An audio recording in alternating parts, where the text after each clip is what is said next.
Para sa lahat ng may asawa o karelasyon dyan. Kung may asawa ka, lalo pa pag may mga anak na kayo, itigil mo na ang kakachat mo sa iba. Tama na yung dahilan na walang mali siya. Kahit sabihin mo sa sarili mo na wala kang ginagawang masama, nilalagay mo lang ang sarili mo sa posisyon na pwede kang magkasala. Oo, sabihin na natin na sa umpisa wala lang mali siya. Pero ang simpleng kamustahan ay pwedeng mauwian sa landian at kumain ka na ba?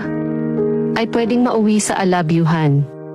Kapag dumating na ang panahon na hindi mo inaasahan, alin ba ang mas maapektuhan? Relasyon at samahan, hindi lang yan. Dahil ang asawa mo pwedeng mawalan ng tiwala sa'yo. Mga anak mo mawalan na ng respeto sa'yo. Yung kahit magpatawad ka nila, magkaayos kayo, hindi mawawala sa isip nila ang kasalan na ginawa mo.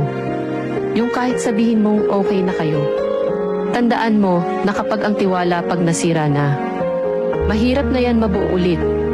Kaya kung isa ka sa merong kachat ngayon, pakiusap, tigilan mo na. Dahil masisira lang ang maganda ninyong relasyon at samahan.